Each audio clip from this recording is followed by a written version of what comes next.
বাবাজিরা বলতেছিলাম ঈমান আনা লাগবে সাহাবায়ে কেরামের মতো। সাহাবায়ে কেরাম যেইভাবে আল্লাহ এবং আল্লাহর রাসূলের উপর ঈমান এনেছে ওইভাবে ঈমান আমাদেরকে আনা লাগবে। সাহাবায়ে কেরামের মধ্যে অসংখ্য সাহাবায়ে কেরামের ঘটনা বলা যাবে।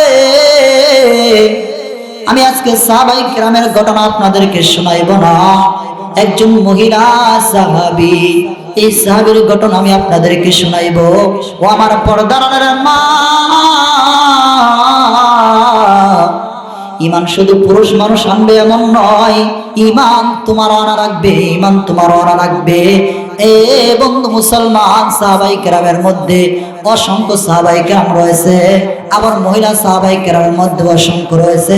তার মধ্যে একজন সাহাবা, মহিলা সাহাবার মধ্যে একজনের নাম হলো হযরতে সুমাইয়া রাদিয়াল্লাহু তাআলা আনহা। নাম কি বলেন? সুমাইয়া। এ বাবাজি, এই সুমাইয়ার একজন সন্তান ছিল। বর্ণনার মধ্যে পাওয়া যায় 18 থেকে 22 বছর বয়স হবে। নাম ছিল হযরতে আম্মার। হযরতে সুমাইয়া রাদিয়াল্লাহু তাআলা আনহা ঈমান এনেছে। হযরতে আম্মার রাদিয়াল্লাহু তাআলা ঈমান এনেছে আল্লাহ তাআলার প্রতি। এই দুইজন আল্লাহ তাআলার প্রতি ঈমান এনেছে, নবী মুহাম্মদ সাল্লাল্লাহু আলাইহি ওয়াসাল্লামের উপর ঈমান এনেছে।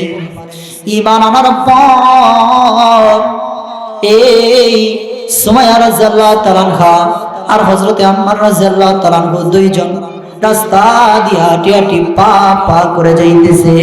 বিশাল বড় মরুভূমির বাজার। এই রাস্তা দিয়ে আবার আসতেছে আবু জেহেল বেঈমান। এই আবু জেহেল রাস্তা দিয়ে আবু জেহেল আসতেছে, আর এই দিক দিয়া হযরত সুমাইয়া রাদিয়াল্লাহু তাআলা আনহা আর হযরত আম্মার রাদিয়াল্লাহু তাআলা আনহু দুইজনে এগেতেছে। যাইতে যাইতে হঠাৎ করে দেখা হইয়া গেল আবু জেহেলের সাথে। এ আবু জেহেল দেখার পর দুইজনকে থামায়া দিছে। শোনো শোনো, খবর পাইলাম। কি খবর? খবর পাইলাম তোমরা নাকি মুহাম্মাদের ধর্ম গ্রহণ করেছো, আল্লাহর উপর ঈমান এনেছো। এই খবরটা কি সত্য কিনা? হযরত সুমাইয়া ডাকতে বলে, আরে আবু জেহেল, যা বলছো সত্য বলছো, সত্য শুনেছো। আমি আর আমার সন্তান মিলিয়া দুইজনে আল্লাহ তাআলার প্রতি ঈমান এনেছি। আবু জেহেল ডাক দিয়ে বলে, এরে সুমাইয়া, ঈমান সার না হলে উপায় নাই। হযরত সুমাইয়া রাদিয়াল্লাহু তাআলা আনহা ডাক দিয়ে বলে, রে আবু জেহেল, ঈমান যাবে তবু আল্লাহ তাআলার প্রতি ঈমান ছাড়ব না। মরণ হবে তবু আল্লাহ তাআলার প্রতি ঈমান ছাড়ব না। নবী মুহাম্মদের ধর্ম ত্যাগ করব না, নবী মুহাম্মদের ধর্ম ত্যাগ করব না। নবী মুহাম্মদের প্রতি যেই ভালোবাসা, যেই বিশ্বাস এসেছে, ঈমান এসেছে, এইটা ছাড়ব না। এই আবু জেহেল যখন এই কথা শুনছে, মাথার মধ্যে আগুন ধইরা গেছে। সন্তান আম্মারকে ডাকতে বলে, আম্মার তুইও কি একমত কিনা? কয়ে হ্যাঁ হ্যাঁ, আমার আম্মা যা বলেছে আমিও একমত। ঈমান দিব না রে, জীবন দিব, তবু ঈমান দিব না। এই কথা শোনার পর আবু জেহেল সৈন্য পাঠাইয়া, লোক পাঠাইয়া দুইটা খামটি আনছে। দুইটা খামটি আইনা দুই জায়গার মধ্যে গাড়ছে। গাড়ার পর সুমাইয়া রাদিয়াল্লাহু তাআলা আনহাকে এক খামটির মধ্যে বাঁধছে, হযরতে আম্মার রাদিয়াল্লাহু তাআলা আনহুকে এক খামটির মধ্যে বাঁধছে। দুই খামটির মধ্যে দুইজনকে বাঁধছে। এইবার আবু জেহেল বলে, এরে সুমাইয়া, ও আম্মার, ঈমান সার, আল্লাহর প্রতি ঈমান সার, নবী মুহাম্মদের প্রতি ঈমান সার, না হইলে আজকে তোদের খবর আছে, তোদের জীবন দেওয়া লাগবে। হযরতে আম্মার ডাকতে বলে, রে আবু জেহেল, জীবন দিব তবু ঈমান ছাড়বো না। যে ঈমান আনছি রে, জীবন যদি চলেও যায় তবু ছাড়বো না। এইভাবে যখন তর্ক করতে করতে বিশাল একটা পর্যায়ে চলে গেল, এইবার আবু জেহেল ডাকতে বলেন, ওয়ে তোদের কিন্তু অবস্থা খারাপ হবে। আম্মারকে ডাকতে বলে, ঈমান ছাড়বি কিনা বল? কয় না, ঈমান ছাড়বো না। কয় তাহলে তোদেরকে আঘাত করব, তোদেরকে অপমান করব, তোদেরকে অপদস্থ করব, যেটা মনে রাখার মতো হইবে। বাবাজি একেবারে সালার মুসলমানের সিলিমপুর সংগ্রাম করার বাবারা, ইমান এত সহজে পাই নাই, রক্তের বিনিময়ে ইমান পাইছি, এই জন্যে কদর বুঝি না। আজকে ফিলিস্তিনের মুসলমানদের দিকে তাকায়া দেখে, আজকে তাদের চেহারা দেখেন বাজার, রমজানের তারাবি ঠিক মতো বলতে পারে না, ঈদের দিনও সন্তানের লাশ কাঁধে লইয়া গোরস্থানে যাইতে হয় দাফন করার জন্য, তাদের শান্তি নাই, রক্ত দিতে হয়। আজকে বাংলার জমিনে বৈশা ঈমান কি জিনিস আমরা বুঝলাম না। আরে হযরত আম্মার যখন বলছে জীবন যাবে ঈমান ছাড়বো না, আবু জাহেল এবার কি খেলা খেললো? আবু জাহেল এবার সৈন্যদেরকে বলল, সুমাইয়ার সব কাপড়গুলো খুলিয়া দে, সুমাইয়াকে উলঙ্গ করে ফেল, সন্তানের সামনে দরদি মাকে উলঙ্গ করে ফেল। আরে বলেন তো কামার সারা সিলিমপুর শালগরাপুরের মুসলমান বাবারা, আমার মাকে যদি কটু কথা কোনো মানুষ কয়, সন্তানের কলিজায় আঘাত লাগে কি লাগে না? আব্বুর ডাকছে কতই মধুর সবাই জানে না, আম্মু ডায়া গেছে কতই মধুর সবাই জানে না, জরগারাইছে সেই জানে তার বেদনা, জরগারাইছে সেই জানে তার বেদনা। আব্বু নাই রে আম্মু নাই রে, যেই জাগায় সেই জাগার বন্ধুগণ মুস্তাফাই, কথা বলেন ঠিক কিনা? হযরত আম্মা এক কামটির মধ্যে বাঁধা, হযরতের সুমাইয়ার এক কুটির মধ্যে বাঁধা, সুমাইয়ার কাপড়গুলোকে সন্তানের সামনে খুলে ফেললো। এই দৃশ্য কোন সন্তান সহ্য করতে পারবে না রে বাবা, এই দৃশ্য কোন সন্তানের কলিজায় ধরাবে না রে বাবা। এই পরিস্থিতি যখন দাঁড়াইলো, সব কাপড় খুলে নিয়ে গেল আম্মার সামনে, দরদি মার কোন শরীরে কাপড় নাই। এইবার আবু জাহেল ডাক দিয়ে বলে, এরে আম্মা বল, ঈমান ছাড়বি না জীবন দিবি, ঈমান ছাড়বি না তোর মায়ের ইজ্জত হারাবি। দরদি মা ডাক দিয়ে বলে, এরে আম্মা